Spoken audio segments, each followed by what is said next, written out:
My name is Ampika Pickston. And I'm Diane Swain. And today we're going to talk about anxiety. What does anxiety look like and how does it make you feel? How we measure anxiety and the impact on people's day-to-day life. Does it affect men and women differently? And we're going to talk about the fight or flight syndrome as well, which I'm sure many of you have experienced. So stay tuned in because we're going to show you 5 simple techniques of how you can address and combat anxiety. We've also had a lot of emails, haven't we, that we'd like to address, so that's really great. So we've picked a couple of significant ones out and we're going to be answering those at the end of the show as well. So for you guys at home tuning in and thinking, do I suffer with anxiety? Is that something that I live with every day? Do I know if this is anxiety or is it stress levels? So explain it to us, Diane. What is anxiety? Well, anxiety in simple terms is an energy that people feel, and everybody experiences anxiety in different ways. It can be shortness of breath, it can be an agitation, it can be they don't want to eat or they're eating too much. They don't want to go out and meet their friends, they become increasingly agitated. It can mean lots of different things to different people. It's when it becomes a problem in their lives and how it actually impacts their life that obviously they need to seek help or look into some of the techniques that we're going to be talking about later on. Some of the key things,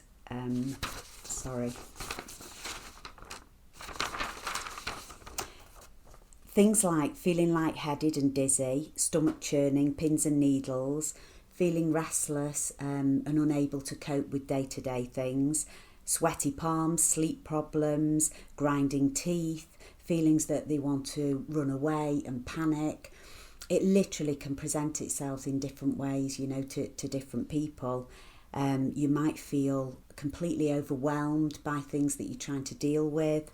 You might feel that you're losing control, that you're going to faint, that you're going to die.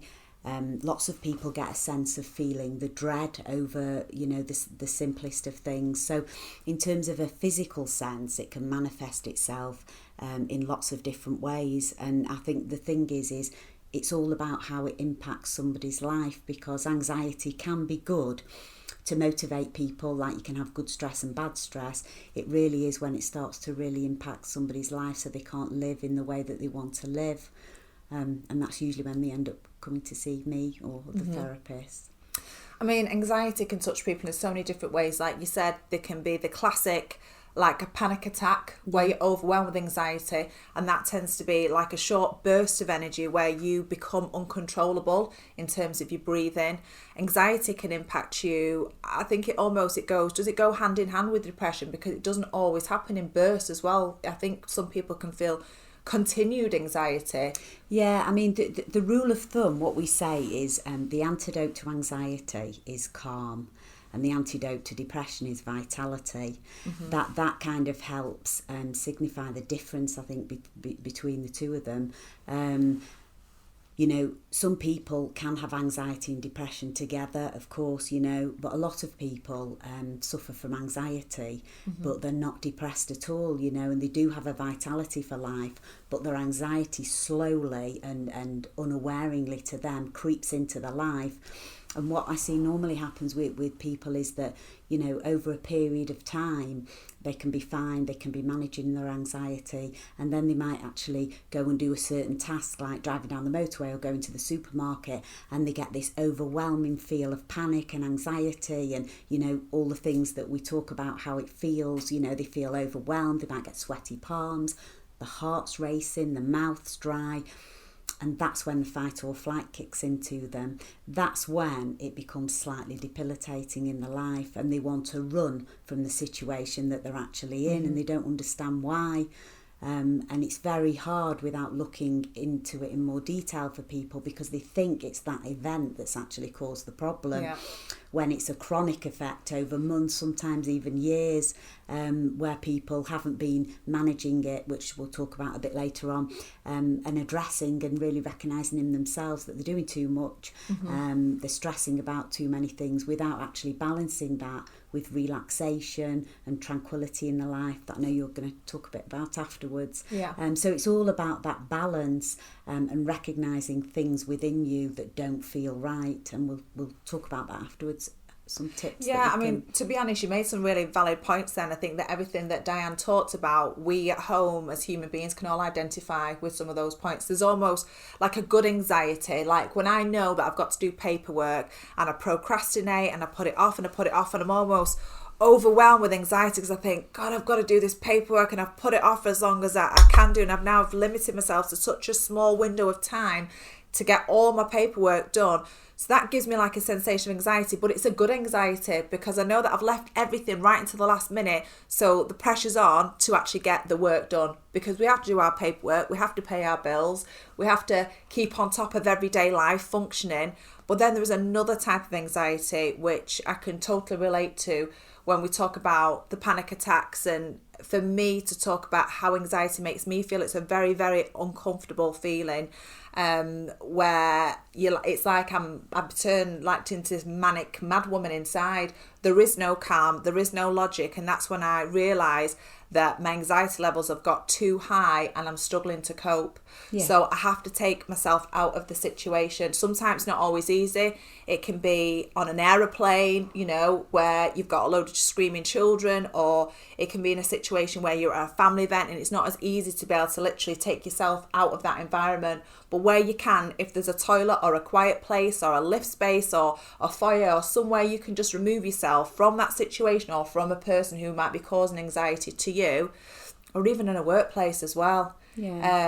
And try to calm your mind down so you can think about things logically and very calmly. It's something that I've worked upon for myself for a long time, because normally when I start to feel pangs of anxiety and I start to feel that I'm losing rational mind thought, and I start to feel like I want to explode, or I feel overwhelmed with emotion where I want to cry, I need to take some time out. And I can feel those feelings, and I've got to learn how to master and control anxiety. I am never going to eliminate anxiety. And actually, in some respects, I like living with anxiety in the fact that there's certain things that I've got to do that I don't like doing at times. Like sometimes taking the dog out for a walk when the dog's out for a walk when it's raining, and I've got 1,000,001 household jobs to do, and I've got work to do, and I've got stuff to organise. I feel overwhelmed and I get anxiety. But that's a good anxiety, because that's something that I get at the end of it. When I've done it all, it's been productive. I've been proactive, I've been productive. But when there's anxiety in terms of, I'll talk about past, like a relationship. I used to be with someone who was quite abusive. After me and my husband broke up, it was not only verbally abusive, but mentally abusive. And when he used to walk into a room, the anxiety that I used to have being around him was just horrendous. Sooner or later, after a few months, I got the strength to actually walk away from that person.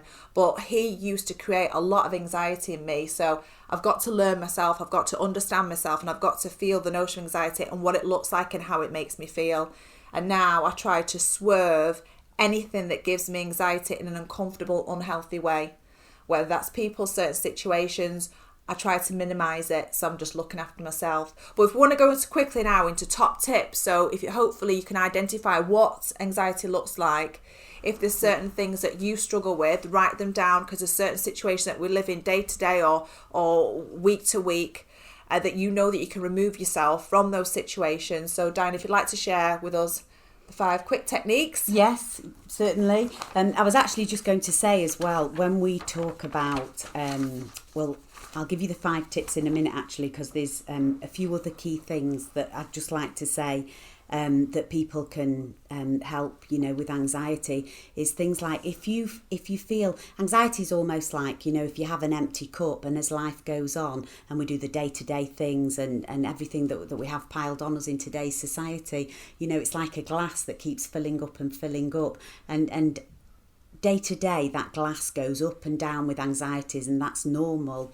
But it's when we don't reduce that anxiety in ourselves, and it just gets topped up and topped up and topped up, and then it spills over, and people have anxiety attacks, panic attacks, etc.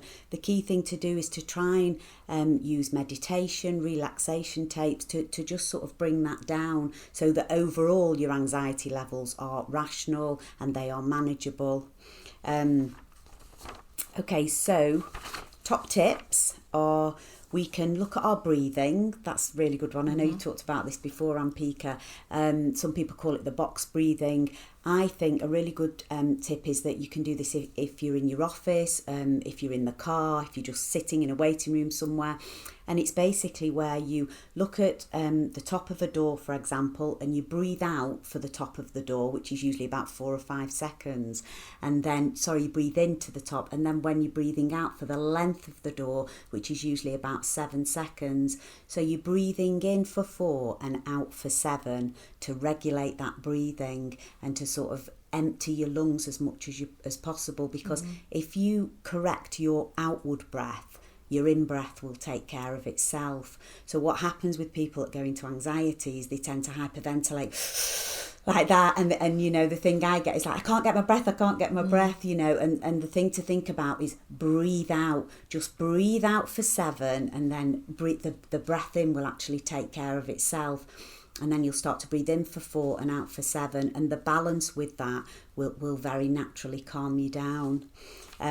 Other things you can do is you can wear a wristband, you can wear an elastic band around your wrist, and if you feel those thoughts and that anxiety and palpitations, whatever symptoms you might get, just snap the band really hard on your wrist, and it can snap you out of that negative thinking. It does actually work for quite a lot of people.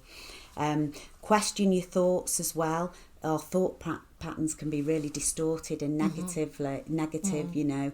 So think about more positive thinking rather than catastrophizing, which I know a lot of people do. I know I do sometimes.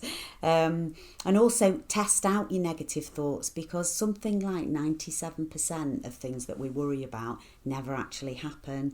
So we use all this energy and we build up all our anxiety, ruminating, thinking negative thoughts, catastrophizing about what might happen tomorrow, and at the end of the day they rarely even go wrong, or things that we worry about don't happen. Don't fall into the trap of avoidance, which I know lots of people do. I've done it in my past. I don't know if you've done it, where we avoid situations that make us really anxious. You know, so we start to avoid going to drive on the motorway or going to the supermarket, because all that does is actually narrow our existence. Then we stop doing the things that we should be pushing through to do. Susan Jeffords wrote a really good book called Feel the Fear and Do It Anyway, and I think that saved me when I was about 21, and I read it about 10 times over and over again, and I advocate that to so many people now. And things like simple techniques that you can use, that if you are scared of going on the motorway, or, for example, a common one is people won't travel on their own, you know, by the metro into Manchester or something. And it's to get on the Met at one stop, desensitise yourself, calm yourself down, get off at the next stop. The next time you do it, get on the tram stop, go for 2 stops and get off then. And it's just slowly and surely, you know, if you have an anxiety about getting on the motorway and driving, get on for 1 stop and get off at the next stop, so that you are slowly building back up your confidence to do whatever you know you're afraid of, so it doesn't become overwhelming. And Ampika, as you said before, acceptance, you know, accepting that anxiety is actually, it is uncomfortable, but it's normal. It's an energy that lives within all of us, and it's whether we, that comes out of proportion or not, and it becomes irrational or not. And it's about managing that and rationalising your thought process. These are absolutely fantastic. It's from a company called Ritual. They're based in the Netherlands, and it's a ritual of Deo, which is bringing peace and inner tranquility into your life. And it's got a little ball on the end, and you can just rub it on your wrist or onto your temples, and I can smell it. It's absolutely beautiful. So let me smell it. Oh, smell it. It's really, really to just squeeze it out. It's a blend That's of like... so lovely. It's a blend of like aromatherapy oils. Very, very calming, very, very gentle. I absolutely love their products. They do bath salts and everything. And I literally just rub it onto my wrist and I just keep smelling it in, probably doing the box technique of breathing. And it just takes me somewhere else. So I'm not focusing on that uncomfortable feeling. I'm putting myself into like a state of a pleasure. I'm just looking after myself, really.